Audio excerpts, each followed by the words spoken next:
कर्क लगन के आपके चार्ट में अगर राहु आपके थर्ड हाउस में कन्या राशि में स्थित है तो इस वीडियो में हम इसी के बारे में चर्चा कर रहे हैं। राहु का थर्ड हाउस में होना कर्क लगन के विभिन्न भाव में अगर देखा जाए तो सबसे अच्छी प्लेसमेंट में से एक माना जाएगा। यहाँ बुध के घर में राहु स्थित होंगे।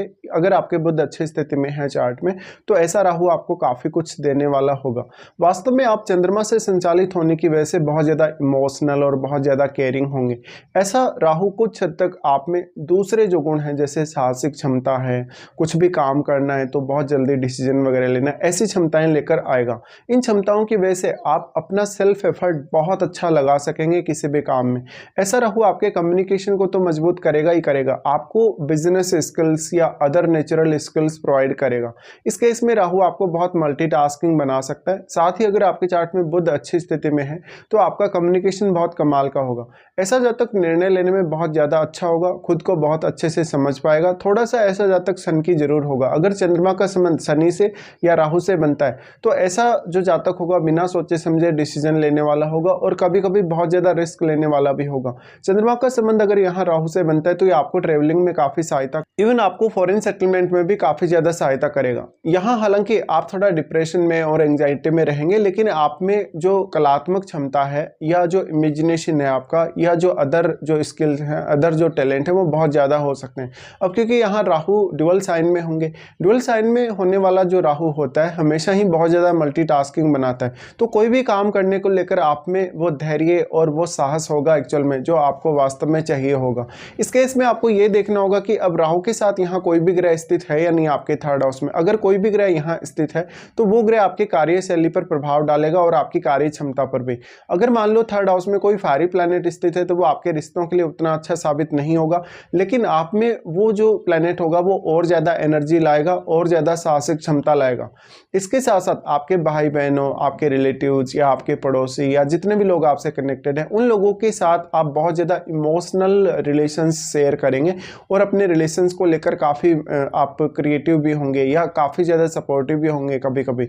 बट इस केस में आपकी एक्सपेक्टेशंस दूसरे लोगों से बहुत ज़्यादा हाई रहेंगी। इस प्रकार का राहु ज़्यादातर केस में आपके लिए अच्छा ही साबित होगा। अगर राहु की महादशा भी हो तो आप जीवन में काफ़ी ज़्यादा प्रगति कर सकेंगे, लेकिन आपका चंद्रमा आपके चार्ट में बहुत मजबूत स्थिति में होना चाहिए, तभी आपको राहु के इतने सारे जो रिजल्ट्स हैं वो अच्छे देखने को मिलेंगे। यहाँ पे राहु के साथ अब आपके चार्ट में जिन जिन भावों का भी स्वामी स्थित होगा उन भावों से रिलेटेड डिसीजन लेना और उन भावों से रिलेटेड कार्य करना आपके लिए काफ़ी आसान होता जाएगा। साथ ही साथ आप जो भी निर्णय लेंगे, आप वास्तव में कोई भी निर्णय लेने को लेकर कितना ज़्यादा समय लगाते हैं और आपका जो भी काम है उसको आप किस तरीके से डिसाइड करते हैं, आपकी कार्यशैली क्या होगी, काम करने की जो प्रक्रिया है वो क्या होगी। ऐसा राहु आपको काफ़ी ज़्यादा क्विक बनाता है। क्विक बनाने के साथ साथ आपको हार्डवर्क बहुत ज़्यादा करवाएगा।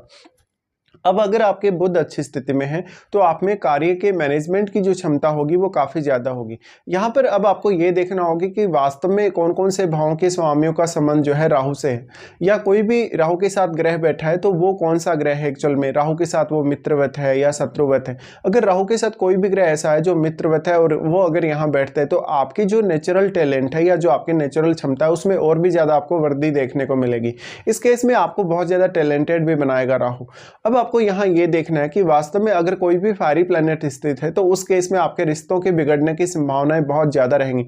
भले ही वो ग्रह आपको रिस्क लेने की अच्छी क्षमता दे रहा है, लेकिन वास्तव में आपके जो भाई बहन है, रिलेटिव्स हैं, इवन आपका जीवन साथी है, उनके साथ रिश्ते बिगड़ने की संभावनाएं उतनी ही तेजी से बढ़ भी जाती है।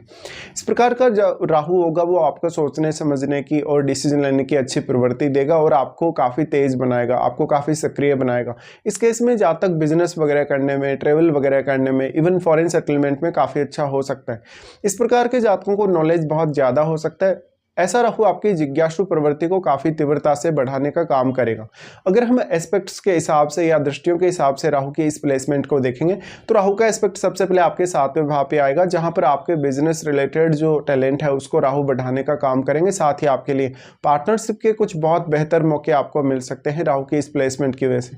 लेकिन इसमें आपको सप्तम भाव में बैठे हुए ग्रह के लिए भी देखना होगा। सप्तम भाव में अगर कोई भी ग्रह बैठा है तो वो ग्रह आपकी मैरिड लाइफ पर और आपके रिलेशनशिप पर काफी ज्यादा प्रभाव डालेगा। इसके साथ साथ आपकी जो बिजनेस रिलेटेड स्किल्स हैं, बिजनेस रिलेटेड क्वालिटीज हैं, या आपके पार्टनरशिप वगैरह चलेगी या नहीं चलेगी, इस पर भी बहुत गहरा असर डालेगा। तो सिर्फ और सिर्फ राहु के एस्पेक्ट से ही ये तय नहीं हो जाएगा, बल्कि सप्तमेश यानी शनि और सप्तम भाव में बैठे हुए प्लैनेट को आपको जरूर देखना होगा। बट यहाँ राहु वास्तव में आपको सपोर्ट काफ़ी ज़्यादा करेंगे 7th हाउस रिलेटेड मामलों में।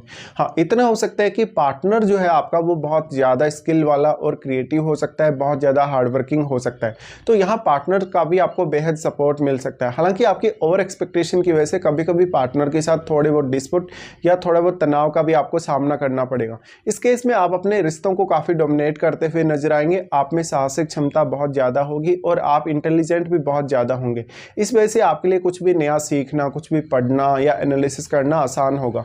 राहु का एस्पेक्ट आपके सप्तम भाव पे पड़ता है, तो ये आपके टैलेंट को तो बढ़ाएगा ही बढ़ाएगा, आपकी एबिलिटीज़ को तो बढ़ाएगा ही, लेकिन आपकी पब्लिक छवि को भी काफ़ी अच्छा करेगा। अगर चंद्रमा आपके चार्ट में अच्छी स्थिति में है तो ऐसा राहु आपके लिए काफ़ी ज़्यादा नेम फेम और समृद्धि और प्रसिद्धि लेकर आता है। राहु का एस्पेक्ट सप्तम भाव पे होने से पब्लिकली डील करना आपके लिए काफ़ी ज़्यादा आसान होने वाला है। पब्लिक डीलिंग के साथ साथ आपके पार्टनर से आप जितना कम एक्सपेक्टेशन रखेंगे उतना आपके लिए अच्छा होगा। यहाँ पे फिर आपको सप्तम भाव में बैठे हुए ग्रह को देखना होगा, क्या वास्तव में सप्तम भाव में बैठा हुआ ग्रह यहाँ राहु पर एस्पेक्ट कर रहा है, नहीं कर रहा है, या वास्तव में जो सप्तम भाव में ग्रह बैठा है वो आपके अन्य कौन कौन से भावों को एस्पेक्ट कर रहा है और किस प्रकार का वो ग्रह। अगर राहु के साथ कोई भी ग्रह मित्रवत है और वही ग्रह अगर आपके सप्तम भाव में बैठता है तो ये आपके बिजनेस के लिए, आपके पब्लिक छवि के लिए और आपकी मैरिड लाइफ के लिए और भी ज़्यादा अच्छा साबित होगा। अब उसके बाद राहु एस्पेक्ट करते हैं आपके 9th हाउस पे। 9th हाउस पे जब भी राहु एस्पेक्ट करते हैं तो अब यहाँ राहु के साथ बैठे हुए ग्रह का रोल काफ़ी तेज़ी से बढ़ जाएगा, क्योंकि वो ग्रह राहु की वजह से काफ़ी मल्टीप्लाई हुआ है, उसकी क्वालिटीज़ मल्टीप्लाई हुई है और उन पर्टिकुलर भावों के लिए, जिन भावों का वो ग्रह स्वामी है, उनके लिए आपको काम करना काफ़ी आसान होने वाला है। इसलिए राहु का एस्पेक्ट जो 9वें भाव पर है वो कहीं ना कहीं अब राहु के साथ बैठा हुआ ग्रह ही उसमें सबसे बड़ा रोल आपके लिए प्ले करेगा। ऐसे में राहु भी हालांकि दृष्टि डाल रहे हैं आपके 9वें भाव पर, बट राहु एक सीमा तक ही यहाँ 9वें भाव को प्रभावित कर सकते हैं, क्योंकि राहु और केतु का यहाँ एक्सिस बना हुआ है। इस एक्सिस में हमेशा 180 डिग्री पर ही राहु केतु दोनों आमने सामने रहेंगे। इस केस में राहु 180 डिग्री तक ही अपना प्रभाव डाल पाएंगे केतु पर, क्योंकि केतु है वो राहु के साथ साथ ही मूव होगा। इसी तरीके से अगर देखा जाए तो राहु के साथ बैठा हुआ ग्रह, क्योंकि राहु की वजह से काफी मल्टीप्लाई हुआ है, तो वो ग्रह यहाँ केतु को बहुत ज्यादा प्रभावित करने की क्षमता रखता है।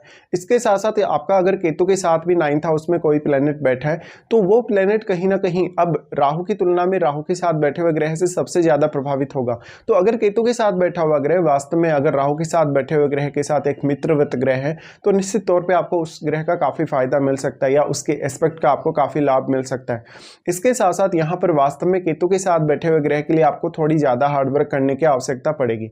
ऐसा जो जातक होगा वो अपनी हायर स्टडीज या हायर एजुकेशन पर भी काफी फोकस करता हुआ नजर आएगा।